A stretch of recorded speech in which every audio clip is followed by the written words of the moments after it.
woo. We're gonna have so much fun. Oh my goodness. This is gonna be great. Okay. My nose pulled up. Yeah. Hi everyone! Welcome back to Pass More Books. I feel like I'm like a news anchor. This is awkward. I'm here with my little brother Ben. Hi. He's my youngest brother, my baby brother, and we decided this summer, well, he decided, he's a reader. I'm a reader. And he has this goal to read a book every week this summer.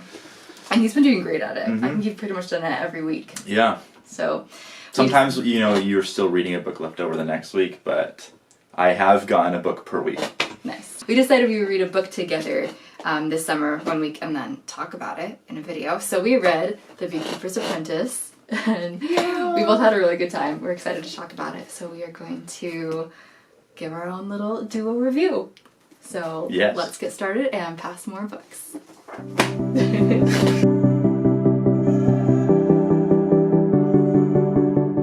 So let's just start by talking about the premise of the book. So this is technically fan fiction, but it's also like historical fiction. So it takes place during World War II. Sherlock Holmes is now like in his 50s, early 50s. Yeah. And this young girl, Mary Russell, she's 15. She is just as brilliant as he is, but like younger. So she's very like unlearned in the ways of the world and hasn't like practiced her intelligent smarts. Anyway, so she runs into Holmes, like literally runs into him while she's reading a book. And she's a reader. She's a reader. She reads. And it just kind of happens to run into him, and she kind of shows off her observational skills by like realizing he's keeping bees and he's like retired as a beekeeper, and she realizes that he's like trying to do whatever he's trying to do with his bees, and she kind of just makes a comment about it, and he's like, "You figured that out?" And she's like, "Well, yeah." And he's like, "Wow, you can think, like you're smart." And it's funny, the comment he makes is like, "It can think," and then she goes, "Wow, it can recognize a human being when he's hit over the head with one."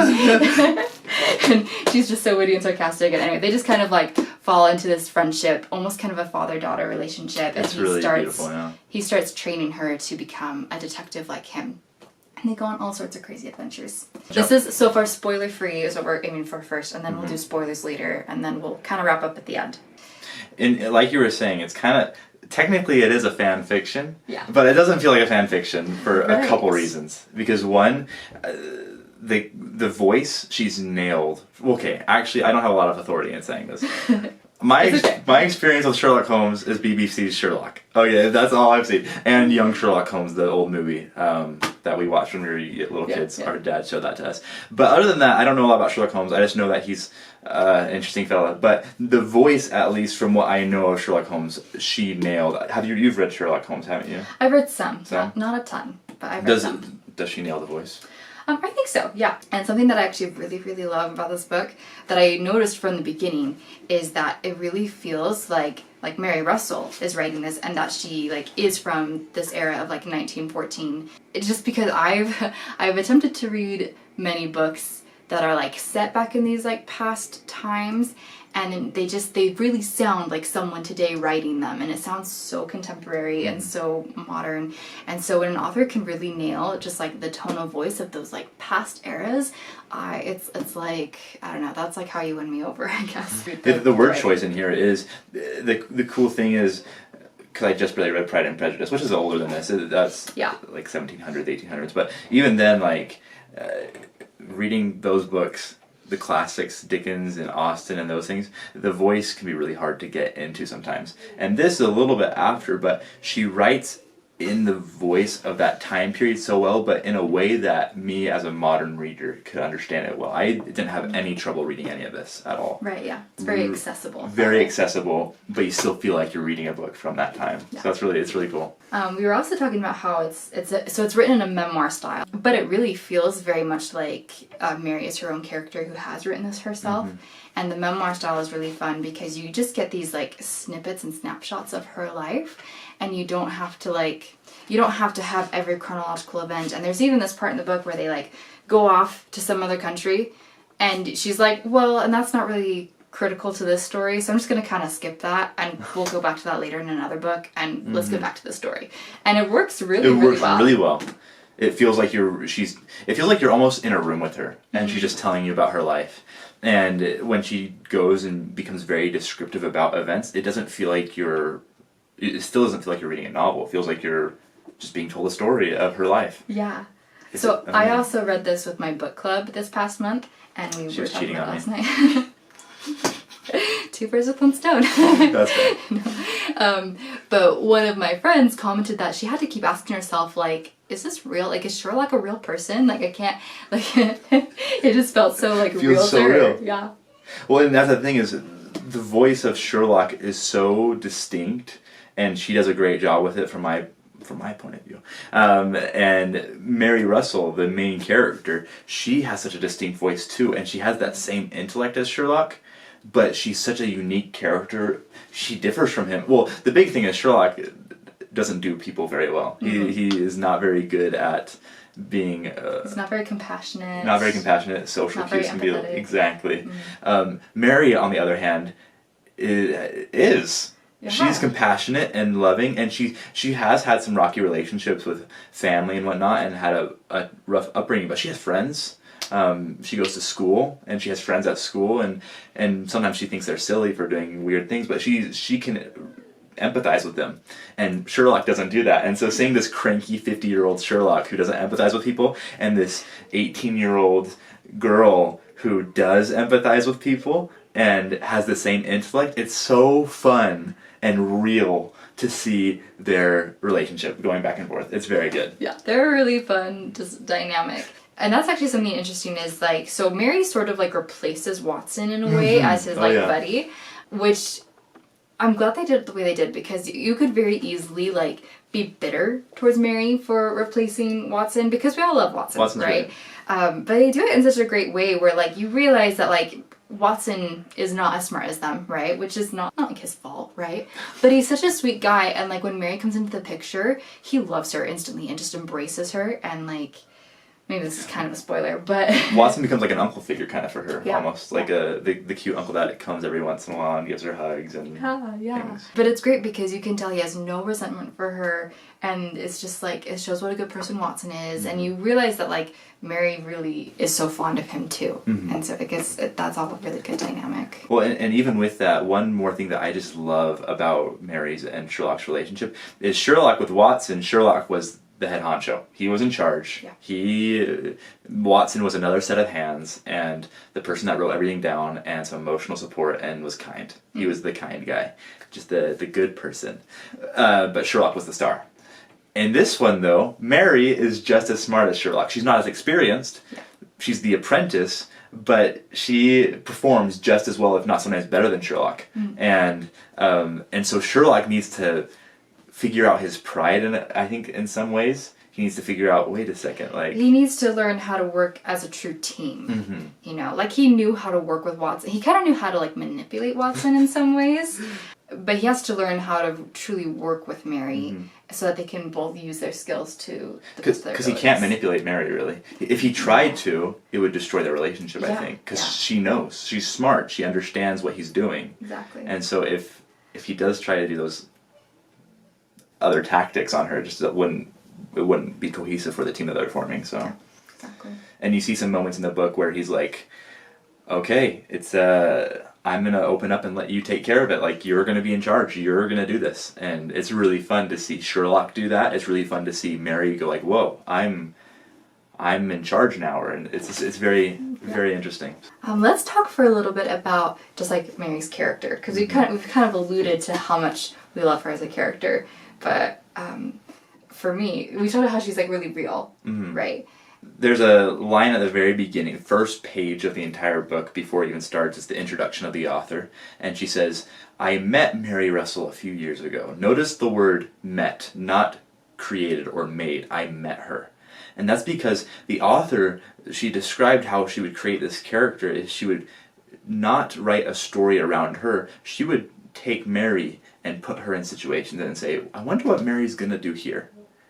Oh, I wonder what Mary's going to do here. Like a real, genuine person. There's a few lines. Sherlock, if you know anything about him, loves his experiments, does lots and lots of experiments. And so he's doing experiments with Mary. and they're talking about some chemistry. So it says, our chemical experiments became ever more sophisticated, and the challenges and tests he devised for me sometimes took me days to resolve.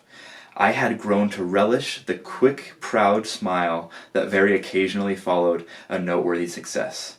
That line right there, so she's saying, yeah, we would do these experiments, and sometimes they'd get really hard, but she learned to relish that quick, proud smile that came from every success. Like, that is such a human emotion. And the fact that the author is able to just put that small little line in there that she was doing hard things, and she was learning to put in that, because we've all felt that. When we are doing something hard, when we're doing a hard homework assignment or writing a paper or cleaning a house or a room or making a project, whatever we're doing, we smile, that little like, oh, I did it, oh, I got it. It feels so satisfying. And she was able to portray that emotion for this made-up character. And this isn't the only time. This happens throughout the entire book. She's doing this, putting these little moments. It's so real. It's a real character. I love how she worded it. I met this character. She didn't make her. She met her.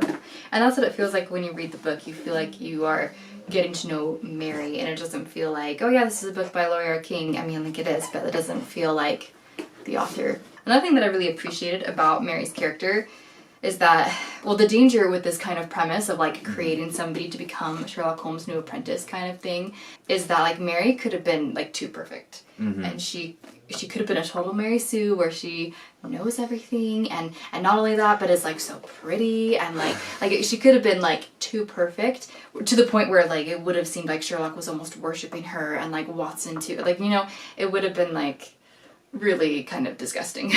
But she's not like that. She's not. She's real because she has real weaknesses and flaws and her own likes and dislikes and her own way of viewing and interacting with the world. Oh, what I also love is, so she's Jewish. And I just love the moments when like her viewpoint as a Jew comes out too. It comes out even more in book 2 actually. I'm reading book 2 right now. I was curious about how things would carry over there. Yeah. In this book especially, she's really talking a lot about her theology and experience because she's studying it. Yeah, that's one interesting thing. Sherlock is known to hate religion.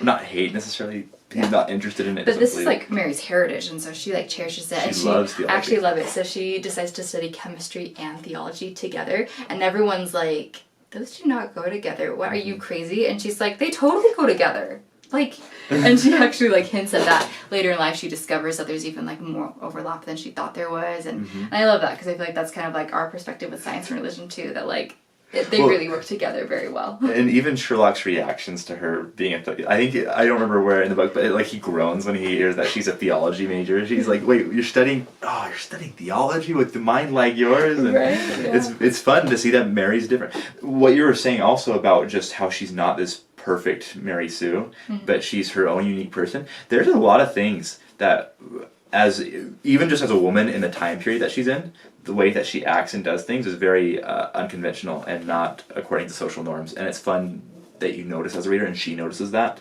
And she just has flaws that I can't relate to. That's one thing I love is I can't relate to her flaws. A lot of her flaws, I'm like, I'm not the kind of brainiac that you are, and so I don't feel this way, or just the way that you see things. I don't see it the same way that you do. But you have flaws, and they're very visible, and you're running with them. That's what the author does, is make sure that the audience runs with her flaws and uses them to make her a better person instead of being a perfect character. Yeah, it's so boring when you read a perfect character. It's just not fun. It's just like, oh, they solved the problem. Yay. Yeah. What I've noticed actually lately as a book editor, in some manuscripts that a number of stories that I've looked at recently, is that I noticed this pattern whenever a character was really well established, there were these specific like weaknesses and quirks and strengths that kind of made them all unique. And even though those were different characteristics than I had, I could relate to them still so deeply just because they were so real. Even though, like, you know, this one character is an artist with like painting and stuff, and I don't paint. I'm not good at painting. But I could still like relate to her passion and her hobby because of the way her whole character was constructed, kind of thing, you know. And that's what you do when you create a real character. Is that just like your best friend probably is into all the same things that you are into, you still relate to them and have such a good relationship because they're a real person. And that's what she does with Mary. It's so cool. Well, and I think that's how, if you're really getting into No, this is getting philosophical. The purpose behind books and relationships with people and stories and whatnot is not to give you something that you want all the time. We read books and form relationships with people because they help us grow and help us see perspectives. That's the thing with Mary, is I'm inspired by some of the ways, even though she's a fictional character, I'm inspired by some of the ways she handles situations. Yeah. And she goes into difficult situations that she's not experienced with and is scared, but she's excited and she's perseverant. And sometimes she's not excited, but she she works hard and she uses excited is her the wrong talents. word. Yeah. Sometimes she's excited. Yeah, but she uses her talents and she works hard, and I see that, and even though she's this made-up character, it inspires me. And even though her interests and her skill set is completely different than mine or yours, you grow from it. And I have relationships with friends who were totally different people. But those friends that I have, I love them because I learn from them and I grow from them and I become something better, and I take the parts that are great about them and I try to apply them to myself. I think you can see that, and that's another reason why this book is so well done, is she's real like that, where you can take her experiences and almost apply them to yourself, even though it's a mystery book, you know. Yeah. Okay, so we're going to talk about spoilers now. Spoilers! So if you... I can't believe that Gandalf just showed up halfway through the book. It was insane. And the TIE fighters, you know, it's crazy. Cry. So if you want to read this book on your own and don't want to know more than what we've talked about going in, skip to the end. Skip, yeah. So we're talking about how Mary handles herself in these tough situations. And so in the book, this little girl Jessica gets kidnapped, and that's one of the first cases where she really works in tandem with Sherlock, and she ends up rescuing the little girl because she sees an opportunity, and Sherlock has the bad guys distracted, and so she gets the little girl out of there. And this poor little girl, I really feel for her, because I imagine my son Parker being in that situation, and I'm like, Anyway, so this little girl is traumatized, poor thing, and she doesn't even want Sherlock to be near her. She's clinging to Mary, which is understandable, and they eventually get the little girl back to her parents, and she's still, you can tell that she has all these emotions about what happened to her, and she doesn't know what to do with them or how she can ever be happy again. And Mary just takes her aside, and Mary has a hard past where she's had a family tragedy that really scarred her, and she's had to learn to deal with nightmares and deal with these hard feelings too. And so she talks to Jessica and tells her, you know what, this is hard, you're going to deal with it for the rest of your life. And she's very real with her, and says, and talks about what she can kind of do with her emotions. She talks about how she can be angry and happy, which is kind of fun. Anyway, and just the way she's able to handle that and support this little girl in a way that no one else in that time really even talks about doing. It was really, really incredible, and that's the kind of inspiring thing that I thought was incredible. Well, and she even had a line in there where she's like, I don't know exactly how she words it, but she's like, "Do you have a sister?" And she's like, "No, I don't have a sister either. Will you be my sister?" Yes. And the little girl's like, "Yeah." And then she starts calling her sister. I almost cried. It was so precious. It was so good. It was a very powerful, emotional moment where you again see that Mary is not the same as Sherlock. Because Sherlock could sometimes empathize, kind of fake it. He can recognize for sure that this is a terrible thing that happened to this little girl, and But for Mary to go down and sit down and say, I know how you, I don't know your exact feelings, but I've had similar feelings, and I care about you and I love you, so I'm going to help you. And she didn't say it like that. She just through her actions showed the girl. Yeah. I do have one thing that. This is maybe one of the only things in the book that I was kind of like, and it's about that situation actually. I'm curious because the conversation that they do have is very mature, and this is a 5-year-old girl, and first off, the 5-year-old girl is really smart, which is cool. Smart 5-year-olds are awesome. We love it. But also just the conversation they have is very interesting. And so I'm wondering how realistic that conversation would actually be. It was a great conversation to read as a reader. Oh, this is so cute. But realistically is is this actually a conversation that's plausible with a 5-year-old? I think she was 6. 6. Oh my bad. 6. But I think potentially, because so I have a 3-year-old son. He's pretty smart, but you can have a pretty decent conversation with him.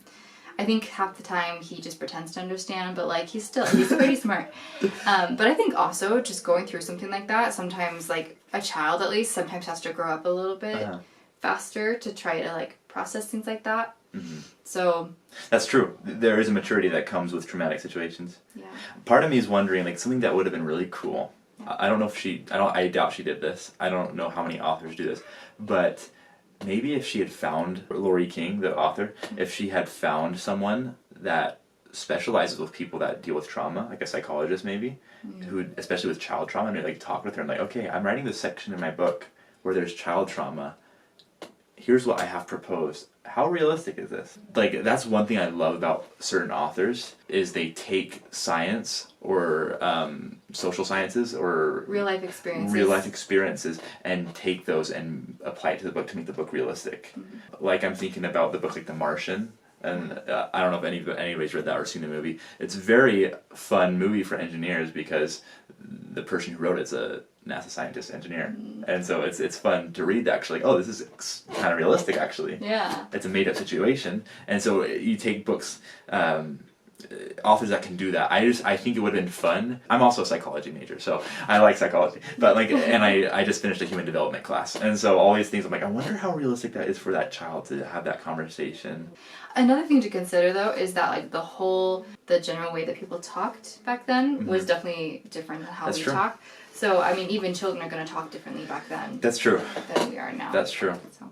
And you did make a really good note that this conversation they were having is so liberal, might be the right word, for forward thinking, very different for what they would have done back in the early 1900s.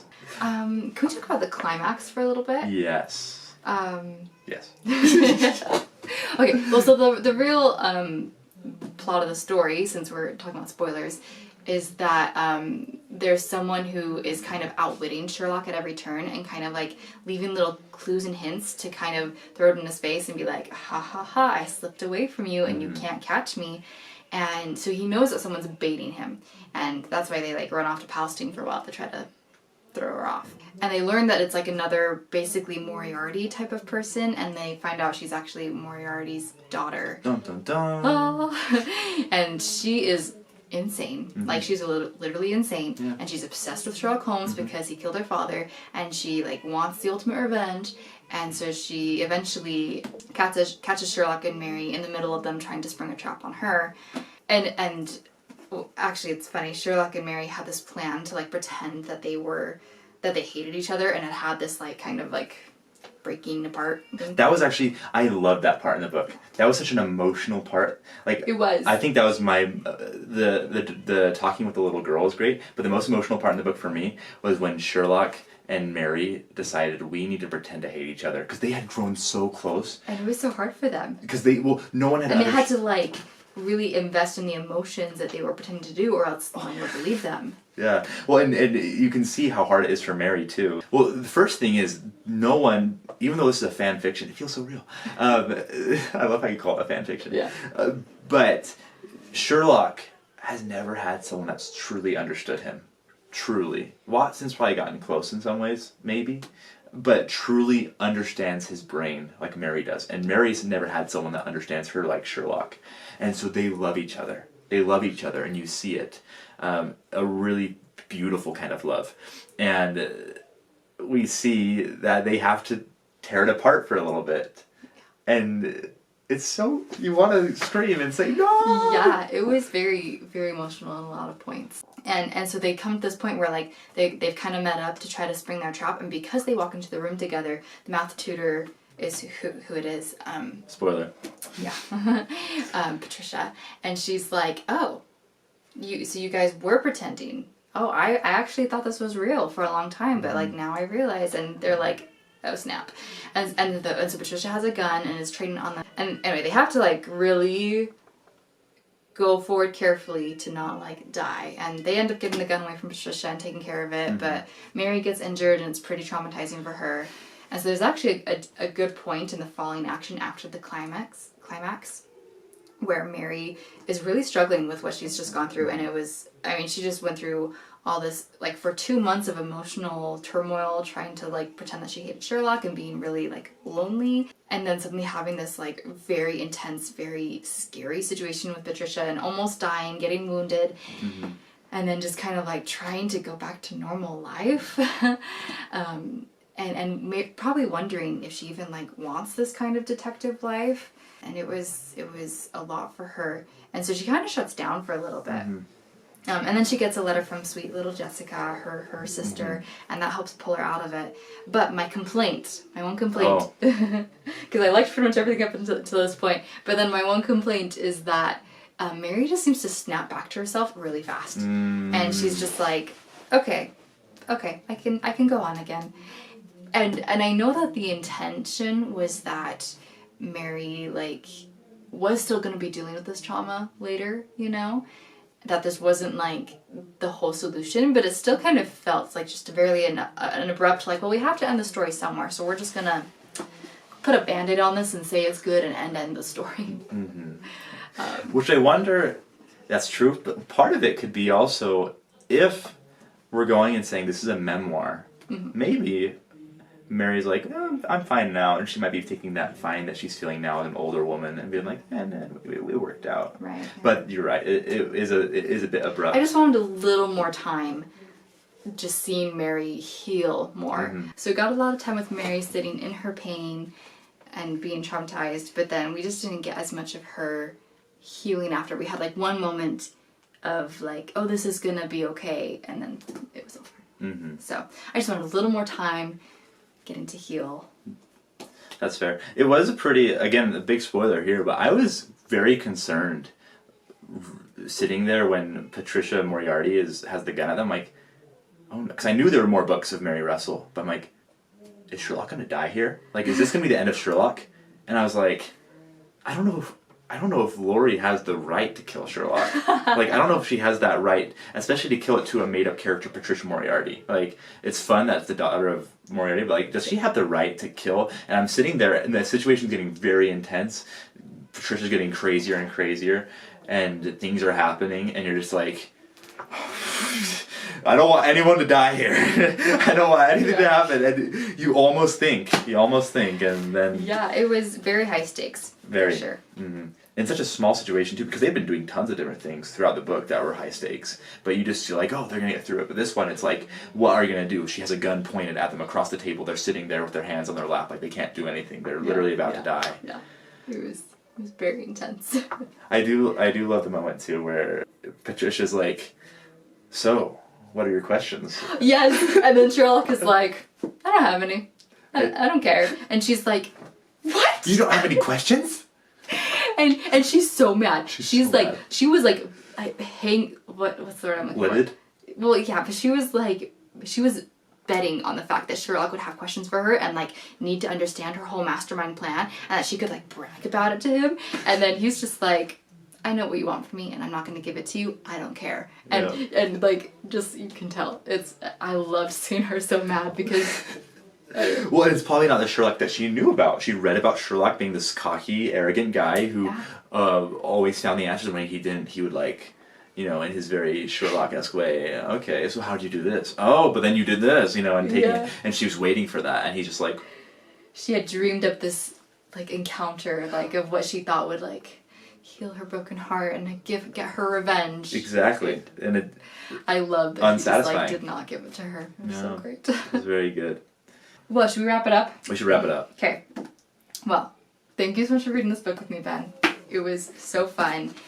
Quick recap, we loved the characters, we loved the writing, we thought that the pacing and plot was well done. I felt like the fall in action was a little too fast at the end. The end did seem a little rushed in some ways, but it's okay. It's okay. Overall, great book. Yeah. And I'm excited to read more of the series that I'm reading now. I don't know if you're going to continue or not. I think it'd be fun. I've heard things about the other books. I think Dad said, that's fun to say Dad. Haha, we have a Dad. He's awesome. We love Dad. Dad read the book. He read the first 3 books. He said the first 3 books were really good. Oh, yeah. So, but there's more, I think. I don't know if they continue getting I've heard there's about 15 books. Okay. Yeah. My friend gave me a bunch of them, and she said that some of them get kind of like weird and like out there, like almost implausible kind of. But I don't know, she said overall they're all pretty fun and good. So we have the stamp of approval from my dad for the first 3 books. There we go.